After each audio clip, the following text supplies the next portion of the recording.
Hello friends, मैं study 91 channel से नितिन गुप्ता आप सबका बहुत बहुत स्वागत करता हूं। दोस्तों बहुत बहुत स्वागत है आपका हमारे चैनल में। और आज दोस्तों हम लोग कवर करने जा रहे हैं मूल अधिकार को, यानी फंडामेंटल राइट्स को।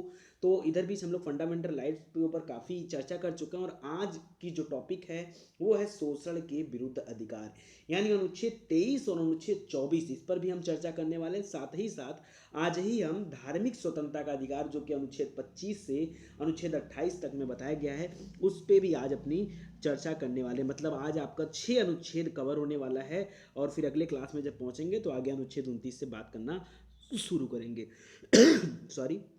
तो आइए स्टार्ट करते हैं। जिस किसी को हमारे पीडीएफ नोट्स लेने हों वो विजिट करें हमारी वेबसाइट पर study91.org।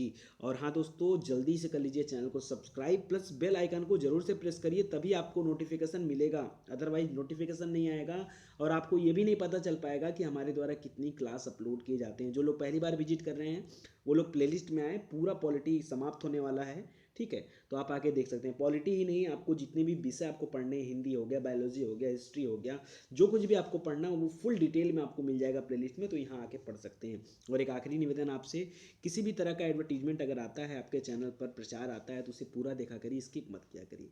हाथ जोड़कर निवेदन करता हूँ, अगर अपना भाई मानते हैं, गुरु मानते हैं, तो प्लीज़ यार इतना काम जरूर से करिए, ठीक है। आइए स्टार्ट करते हैं। पहला दे रहा दोस्तों, शोषण के विरुद्ध अधिकार, अनुच्छेद 23 और 24। ये दो अनुच्छेद जो हैं ये किससे संबंधित हैं? ये शोषण के विरुद्ध अधिकार से संबंधित है। शोषण मतलब क्या? अगर किसी भी व्यक्ति का शोषण हो रहा हो। अब बात आती है कि शोषण हो कैसे सकता है। देखिए, अनुच्छेद 23 में बताया गया है कि अगर किसी भी तरह का मानव दुर्व्यापार किया जाए या बालात श्रम किया जाए। बालात श्रम का मतलब क्या होता है?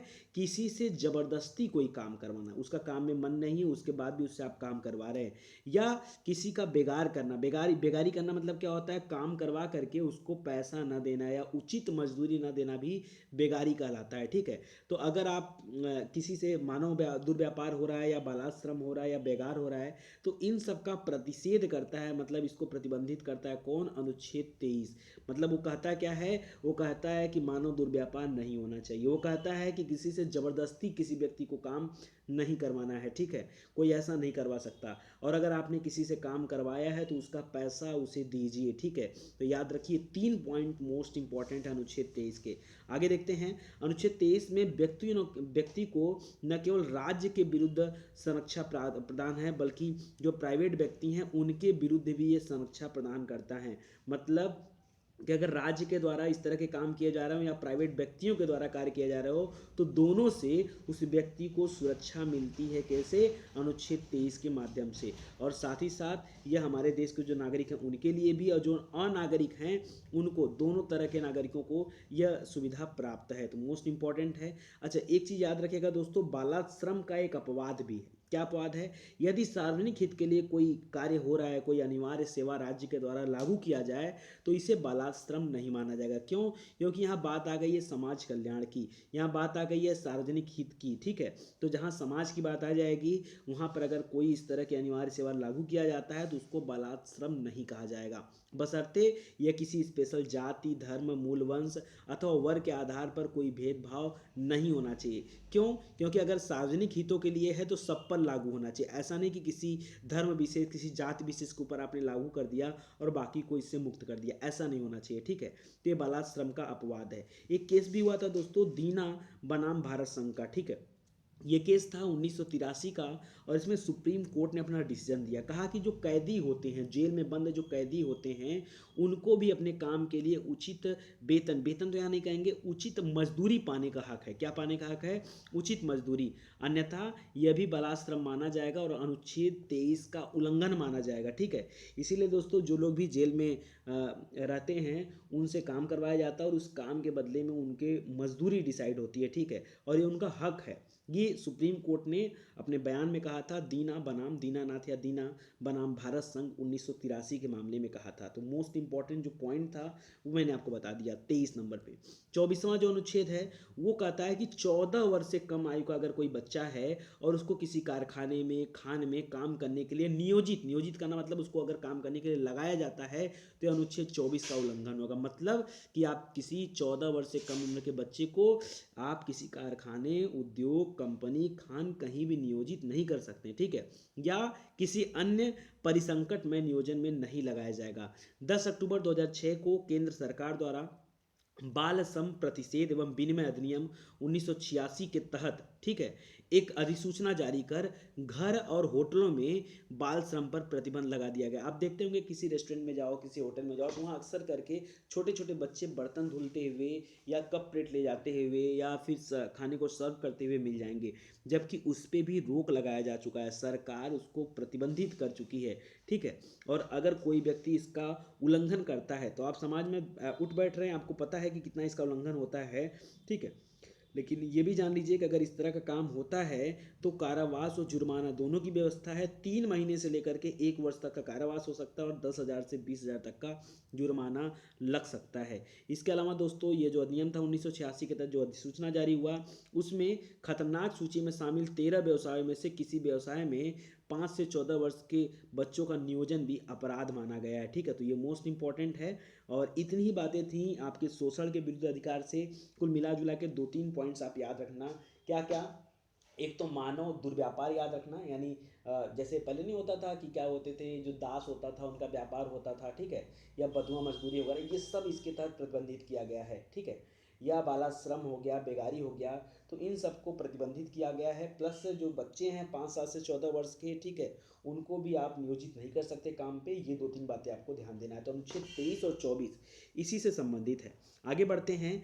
अगला अनुच्छेद है अनुच्छेद 25 और ये संबंधित है धार्मिक स्वतंत्रता के अधिकार से। मोस्ट इंपॉर्टेंट टॉपिक, ठीक है, इससे भी आपके एग्जाम में क्वेश्चन बनते हैं। देखिए मोटी मोटा क्या है, भारतीय संविधान के अनुच्छेद 25 से 28 द्वारा सभी व्यक्तियों को, चाहे वो विदेशी हों चाहे वो भारतीय नागरिक हों, धार्मिक स्वतंत्रता का अधिकार प्रदान किया जाएगा, नहीं किया गया है, जाएगा नहीं किया गया है, यहाँ पे कट करके लिख लीजिएगा, किया जाएगा नहीं किया गया है, ये है। इस समय भारत एक धर्मनिरपेक्ष देश है, अर्थात इसका कोई भी राज धर्म नहीं है। ध्यान दीजिएगा, भारत एक धर्मनिरपेक्ष देश है और इसका कोई भी राज धर्म नहीं है। एक और शब्द का अक्सर आप मीनिंग सुनते रहते हैं, कभी कभी इसमें बड़ा टीका टिप्पणी भी होता है, चर्चा का विषय बना होता है, सेकुलरिज्म। क्या बोलते हैं? सेकुलरिज्म। सेकुलरिज्म यानी क्या होता है? यानी पंथ निरपेक्षता। एक्चुअली में पंथ निरपेक्षता क्या होती है, अगर मैं एक परिभाषित करूं उसको, तो उसका सीधा सीधा परिभाषा का अर्थ ये निकलता है कि भौतिक आर्थिक मूल्यों को इसमें प्राथमिकता दिया जाता है और लौकिक मूल्यों को भी प्राथमिकता दिया जाता है। लौकिक मूल्य जो प्रैक्टिकली लाइफ में हमें दिख रहे होते हैं, ठीक है, उनको प्राथमिकता देते हैं। लेकिन इतने से आपको समझ में नहीं आएगा, इसको समझने के लिए थोड़ा सा डिटेल में लिख चलता हूँ, 4-5 पॉइंट इस पर बताता हूँ, तब आपको समझ में आएगा। देखिए, अगर हम पंथ निरपेक्ष राज्य की बात करते हैं तो इसका मतलब क्या हो जाएगा? देखिए, पंथ निरपेक्ष मतलब होता है कि धर्म और राज्य के बीच अलगाव रहेगा, यानी धर्म एक अलग विषय है और राज्य स्टेट वो एक अलग विषय है। राज्य का धर्म में किसी भी तरह का हस्तक्षेप नहीं होगा, नहीं होगा, नहीं होगा, नहीं होगा। ध्यान दीजिएगा, राज्य किसी भी तरीके से धर्म में हस्तक्षेप नहीं कर सकती। धार्मिक गतिविधियों को राज्य में हस्तक्षेप करने का अधिकार होगा, यानी कोई भी धार्मिक गतिविधि हो राज्य में तो हस्तक्षेप करेंगे, लेकिन राज्य उसमें हस्तक्षेप नहीं करेगा। धर्म व्यक्ति की आस्था का विषय होता है, उसके अंतःकरण का विषय होता है, परंतु राज्य का कोई धर्म नहीं होता, पद का कोई धर्म नहीं होता। कल को मान लो आप ऑफिसर बन गए, किसी आधिकारिक पोस्ट पर बैठ गए, तो क्या उस पद का कोई धर्म होता है? नहीं। हमारे देश का, हमारे राज्य का किसी पद का धर्म नहीं, हमारा सिर्फ एक ही धर्म है, और वाकई दुनिया में एक ही धर्म है जो कि सत्य है, वो क्या है? मानव धर्म, मानवता। सबसे सत्य क्या है? मानवता। हर धर्मों से सर्वोपरि कौन सा है? मानवता। इसलिए याद रखिए, मानवता सबसे बड़ा धर्म है। बाकी जो धर्म है कि हिंदू है, मुस्लिम है, सिख है, ईसाई है, पारसी है, बौद्ध है, जैन है, ये कोई धर्म नहीं, ये हमारे और आपके द्वारा बनाई गई क्या है? विचित्र विचित्र बातें हैं। खैर ये एक अलग मैटर है, इस पर हमें भी नहीं बात करना चाहिए। तो याद रखिए कि राज्य का कोई धर्म नहीं होता, और यही मतलब होता है सेकुलरिज्म का, ठीक है। अतः कुल मिला जुला करके जो अर्थ निकलता है वो क्या है कि पंथ निरपेक्ष राज्य का अभिप्राय है कि राज्य न तो किसी धर्म का विरोध करेगा, ना ही किसी धर्म विशेष को प्रोत्साहित करेगा, बल्कि राज्य धर्म के मामले में तटस्थ रहेगा। तटस्थ मतलब क्या होता है? न इधर का न उधर का, बीच में रहेगा, ठीक है, तटस्थ, ठीक है, याद रखिएगा, तटस्थ रहेगा। अच्छा, धर्म की अगर बात करें, आप कितने टाइम से धर्म धर्म सुन रहे हैं? धर्म होता क्या है, रिलीजन क्या है? देखिए, रिलीजन अगर कोई आपसे पूछ दे धर्म क्या है, तो आप क्या बताओगे? हिंदू एक धर्म है, मुस्लिम एक धर्म है, ऐसे नहीं आप बताओ, उसको आपको समझाना पड़ेगा। देखो धर्म माने क्या होता है? धर्म मतलब व्यक्ति विशेष की किसी ईश्वर में आस्था।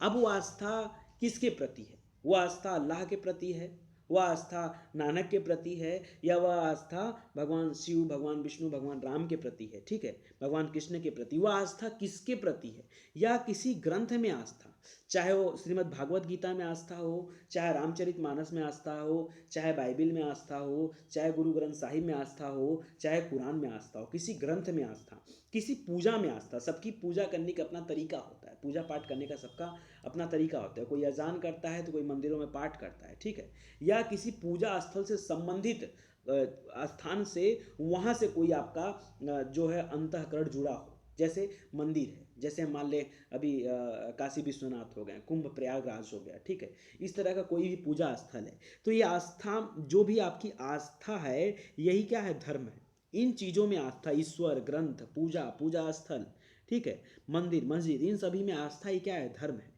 धर्म जो शब्द है, ये ध्री, ध्री एक संस्कृत शब्द है, इससे जनरेट हुआ है। ध्री मतलब होता है धारण करना। और क्या धारण करना?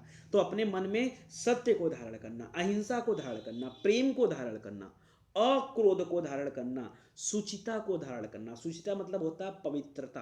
क्या होता है? पवित्रता। तो याद रखिए, सत्य, अहिंसा, प्रेम, अक्रोध, ब्रह्मचर्य तो नहीं कहें, ब्रह्मचर्य, ठीक है, इन सभी को धारण करना क्या है? धर्म कहलाता है। धर्म का मतलब क्या है?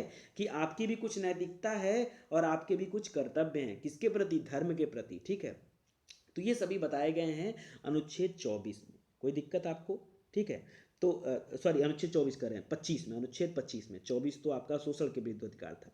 तो इतनी बातें थी, यानी सेकुलरिज्म पे आप समझिएगा क्या है। ओके, आगे देखिए, बता रहा है कि अनुच्छेद 25 अगर आपसे डायरेक्टली पूछा जाता है तो क्या लिखा है इस अनुच्छेद 25 में?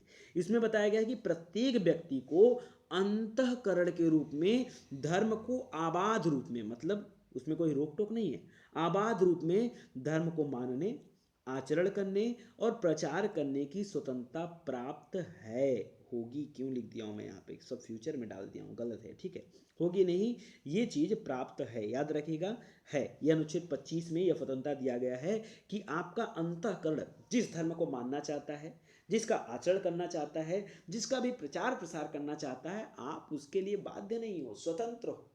आप किसी भी धर्म में अपनी आस्था, अपनी रुचि दिखा सकते हो, ठीक है। तो अनुच्छेद 25 यही कहता है। अच्छा, कुछ कुछ जगहों पर दोस्तों आपके धार्मिक अधिकारों पर प्रतिबंध लगता है। अब कैसे? देखिए, भारत में धार्मिक अधिकार जो है वो निरपेक्ष नहीं है, बल्कि सामाजिक व्यवस्थाओं को देखते हुए इसमें समय समय पर अलग अलग जगहों पर प्रतिबंध लगाए जाते हैं। जैसे अगर हम लोक व्यवस्था की बात करें, सदाचार और स्वास्थ्य की बात करें, तो इन आधार पर धार्मिक आधारों को सीमित किया जा सकता है, ठीक है। कब? लोक व्यवस्था, सदाचार, स्वास्थ्य के आधार पर कभी कभी आपके धार्मिक अधिकारों को प्रतिबंधित किया जाता है, सीमित किया जाता है।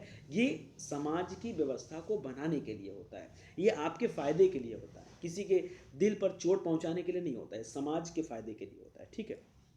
ध्यान दीजिए, सपोज करिए कि आपकी आस्था भगवान शिव में है, ठीक है, और आप जाना चाहते हो अमरनाथ की यात्रा पर। लेकिन जिस समय अमरनाथ की यात्रा पर, या सपोज करो आप बद्रीनाथ केदारनाथ जाना चाहते हो, तो 6 महीने का जो समय होता है वहाँ पर बहुत ज़्यादा बर्फबारी होती है, बहुत ज़्यादा ठंडी के समय में। तो ऐसे में क्या होता है, वहाँ का पट और कपाट बंद कर दिया जाता है और वहाँ पब्लिक को रोक लिया जाता है। तो ऐसे में अगर आप करो कि नहीं, ये तो हमारे धर्म का उल्लंघन है, अनुच्छेद 25 का उल्लंघन कर रहे हो, हमारी जाने की इच्छा, हम जाएंगे नहीं। वो आपके स्वास्थ्य के आधार को देखते हुए और सामाजिक व्यवस्थाओं को देखते हुए वो सरकार के द्वारा उठाया गया कदम, ठीक है। तो वहां पर आपके धार्मिक अधिकार सीमित या प्रतिबंधित तो हो रहे हैं, लेकिन यह सामाजिक व्यवस्था के अनुरूप है, और यहाँ पर आप जो है उसको क्या नहीं कर सकते हो, अवॉइड नहीं कर सकते हो, ठीक है। आगे देखिए, राज्य के द्वारा धर्म से संबंधित लौकिक विषय, लौकिक मतलब जो भी राजनैतिक, आर्थिक, वित्तीय या अन्य लौकिक विषय है, उसमें हस्तक्षेप नहीं होगा। मैंने आपसे कहा कि राज्य किसी भी तरह से हस्तक्षेप नहीं करेगी। ऐसा नहीं है कि सिर्फ राजनीतिक, किसी भी तरीके से, राजनीतिक तरीके से भी हस्तक्षेप नहीं करेगी, आर्थिक, वित्तीय, धार्मिक, किसी तरीके से हस्तक्षेप नहीं होना चाहिए राज्य का। क्यों? क्योंकि राज्य क्या है? पंथ निरपेक्ष है। हमारे संविधान में लिखा हुआ है कि राज्य और देश, हमारा जो संघ है, ये क्या है? ये पंथ निरपेक्ष है, ठीक है। ये सभी धर्मों को एक समान भाव से देखता है। हम सर्वधर्म समभाव की दृष्टि से सभी को देखते हैं, ठीक है। हमारी एक अलग पहचान है दुनिया में। तो यह पहचान को कायम रखना चाहिए हमें। राज्य के द्वारा सामाजिक सुधार, सामाजिक कल्याण तथा सार्वजनिक प्रकृति के हिंदू मंदिरों को हिंदू समाज के सभी वर्गों समुदायों के लिए खोला जाएगा। ठीक है, तो ये भी एक अच्छा पहल है। आगे है कि हिंदू धर्म जो आपसे कहा जा रहा है बार बार, तो हिंदू धर्म से अभिप्राय बौद्ध, जैन, सिख इन सभी धर्मों के धर्मावलंबियों से है। ठीक है, तो इतनी बातें लिखी आपके अनुच्छेद 25 में। अब आगे बढ़ते हैं दोस्तों अनुच्छेद 26 की तरफ। अनुच्छेद 26 कहता है कि धार्मिक कार्यों के प्रबंधन की स्वतंत्रता, मतलब आप धार्मिक कार्यों को मैनेजमेंट की आपको स्वतंत्रता, आप जैसे चाहो उसको मैनेज करो, तो मैनेजमेंट की बात आई है 26 में। ठीक है, अब देखिए यहाँ पे क्या है, कैसे मैनेजमेंट है। कह रहा धार्मिक एवं दान कार्यों के लिए आप किसी भी तरह की संस्था की स्थापना कर सकते हैं। सपोज करो आप किसी मंदिर को, टेम्पल कोई है या मस्जिद है या कोई ट्रस्ट है या कोई आप दान कार्य कर रहे हो, ठीक है, तो उसके लिए आप किसी संस्था की स्थापना कर सकते हो, कोई संघ बना सकते हो, कोई समूह बना सकते हो। इतनी स्वतंत्रता आपको दिया जाता है अनुच्छेद 26 के तहत, और इन मामलों के प्रबंधन का भी अधिकार आपके पास होगा। ठीक है, आप इन संघ या संस्थाओं के नाम से चल मुद्रा और अचल और जमीन, ठीक है, इन दोनों अर्जित करने का अधिकार आपको दिया जाता है, और विधि के अनुसार उपरोक्त का प्रशासन करने का अधिकार भी आपको होगा। आप अपने तरीके से उन सभी चीज़ों को मैनेज करिए। ये अनुच्छेद 26 है, प्रबंधन की बात है, मैनेजमेंट करना है। ठीक है, तो सब कुछ इसमें आता है। अनुच्छेद 27 जो है वो कहता है कि धार्मिक कार्यों के लिए अगर आप कोई एक्सपेंस कर रहे हो तो वह राशि क्या होगी, कर मुक्त होगी। ठीक है, तो बस इतनी ही बात है, उस पर टैक्स आपको नहीं देना पड़ेगा। किसी भी तरह का अगर धार्मिक कार्य के लिए अगर व्यय कर रहे हो तो टैक्स नहीं दिया जाएगा। हालांकि अगर हम प्रैक्टिकल लाइफ की बात करें तो बहुत सारे नेता राजनेता ऐसे हैं जो इसी माध्यम से अपने जो है 2 नंबर के पैसे को व्हाइट मनी में, ब्लैक मनी को व्हाइट मनी में कन्वर्ट कर लेते हैं, ये शो करके कि ये धार्मिक कार्यों में हम इस चीज़ पैसे को व्यय करते हैं। हालांकि जो प्रैक्टिकली है वो सभी को पता है, लेकिन अगर प्रूफ की बात आती है तो वहाँ पे कहीं ना कहीं ये प्रूफ जो है छिप जाते हैं समाज से। खैर अलग चीज़ें हैं, चलिए आगे बढ़ते हैं। अनुच्छेद 28 की तरफ बढ़ते हैं। अनुच्छेद 28 कहता है कि शिक्षण संस्थाओं में धार्मिक शिक्षा दिया जाए या न दिया जाए, यानी प्राप्त करने या न करने की स्वतंत्रता आपको बताता है अनुच्छेद 28। ठीक है, और स्पेशली किसके बारे में, शिक्षण संस्थाओं, मतलब जो पढ़ाने लिखाने वाली संस्था, उनमें बात कर रहा है। तो भी देखिए अनुच्छेद 28 में 4 प्रकार की शैक्षिक संस्थाओं का उल्लेख मिलता है। ठीक है, कैसे कैसे, पहला दे रहा है कि पूर्णतः राज्य के द्वारा जो निर्मित संस्था है, यानी ऐसी संस्था जो पूरी तरह से राज्य के द्वारा निर्मित की गई, जैसे जीआईसी होता है ना, हर एक जिले में जीआईसी स्कूल होता है। ठीक है, तो ये जीआईसी याद रखिए, अगर वो पूर्णतः राज्य के द्वारा संचालित है तो इसमें किसी भी तरह की धार्मिक शिक्षा जो है ये नहीं दिया जाएगा, ये प्रतिबंधित होता है यहाँ पर धार्मिक शिक्षा। और अनुच्छेद 28 सब आर्टिकल 1 इसको जो है प्रतिबंधित करता है। दूसरा है राज्य द्वारा प्रशासित किंतु किसी न्यास या विन्यास के अधीन स्थापित संस्थाएं, केवल राज्य इसको प्रशासित करता है लेकिन उसका एक अलग ट्रस्ट है। ठीक है, तो याद रखिए इसमें धार्मिक शिक्षा दी जा सकती है, जैसे जैसे डीएवी हो गया, दयानंद एंग्लो वैदिक कॉलेज। ठीक है, डीएवी, तो यहाँ पर धार्मिक शिक्षा दिया जाता है। अनुच्छेद 28 सब आर्टिकल 2 इसकी व्यवस्था करता है। तीसरा है दोस्तों राज्य द्वारा मान्यता प्राप्त, कोई ऐसा ट्रस्ट, ऐसा संस्थान जिसको राज्य द्वारा मान्यता मिला है तो धार्मिक शिक्षा वहाँ पर दिया जा सकता है, किंतु छात्र की सहमति के बाद। अतः याद रखिए कि वहाँ किसी छात्र को बाध्य नहीं किया जाएगा, और बच्चा अगर अल्प आयु का है, ठीक है, तो उसके माता पिता से क्या लेंगे, सहमति लेने के बाद ही वहाँ पे छात्रों को शिक्षा दिया जा सकता है। तो ये 3 हो गया। चौथा पॉइंट देखिए, मैं यहाँ पे नोट करना भूल गया हूँ। चौथा पॉइंट याद रखिएगा कि राज्य निधि से सहायता प्राप्त करने वाली शिक्षा संस्थाएं, तो ये भी सहमति के बाद भी अपना कर सकती हैं, तो वो केवल क्या है, राज्य निधि से सहायता प्राप्त करती हैं। तो याद रखिएगा ये 4 पॉइंट हैं, और इसी के साथ दोस्तों ये चैप्टर आपका एंड होता है। और आगे के चैप्टर में बड़ा अच्छा है, छोटा टॉपिक है, संस्कृति और शिक्षा संबंधी आपके क्या अधिकार हैं, तो 29 और 30 के अंतर्गत ये बताया गया आपको, तो वो आपको पढ़ाए जाएंगे। ठीक है, और उसके बाद अनुच्छेद 31 की तरफ बढ़ेंगे हम लोग। ठीक है, जो कि संपत्ति का मूल अधिकार प्रदान करता था, बट उसे 44वें संविधान संशोधन जो कि 1978 में हुआ था उसके तहत यहाँ से निकाल दिया गया। ठीक है, तो याद रखिएगा। तो आगे पढ़ेंगे और उसके बाद हम लोग पहुँच जाएंगे रीट पे। हालांकि रीट के बारे में पहले भी पढ़ा चुका हूँ, बट देखता हूँ अगर कुछ अच्छा मैटर मिल जाएगा तो दोबारा आपको रीट के बारे में पढ़ा दूंगा। तो मुझे लगता है कि मूल अधिकार पे ज़्यादा से ज़्यादा 2 दिन का लेक्चर और रहेगा, इसके बाद ये मूल अधिकार आपका समाप्त हो जाएगा और फिर हम पहुंचेंगे राज्य के नीति निदेशक तत्व की तरफ, यानी भाग 4 की तरफ, ठीक है, जो कि अनुच्छेद 36 से अनुच्छेद 51 तक में बताए गए हैं। तो उसको कवर करने में जो भी 4-6 दिन का टाइम लगेगा, तो उसके बाद आपकी पॉलिटी हो जाएगी समाप्त। फिर लास्ट का टॉपिक देखेंगे, कुछ थोड़ा बहुत बचा था, उसको कवर करके ये पॉलिटी पूरी तरह से एंड हो जाएगी। तो इसका पीडीएफ नोट्स आपको दे दिया जाएगा। जो पहली बार विजिट कर रहे हैं वो याद रखें कि यहाँ पर सभी विषयों की मुफ्त क्लासेस दी जाती हैं, ठीक है। और यहाँ पर आप आकर के ये स्टडी पे 91 पे आकर के इसके प्लेलिस्ट में आप जाइए, वहाँ आपको प्रैक्टिस सेट भी मिलेगा। देखिए प्रैक्टिस मस्ट है, अगर आप प्रैक्टिस करेंगे तो अपने आप को बेटर कर पाएंगे। प्रैक्टिस सेट देखा करिए, क्वेश्चन रहता है, 4 ऑप्शन रहता है, देखिए फटाक से अपने दिमाग में उत्तर सोचिए, नहीं आता है तो मैं डिस्क्राइब करता हूँ, ठीक है, ऐसे करके काम चलता है। चलिए, अगर अच्छा लगा वो वीडियो तो दोस्तों शेयर करिएगा और एडवर्टीजमेंट को देखना मत भूलिएगा, ठीक है। Thank you so much.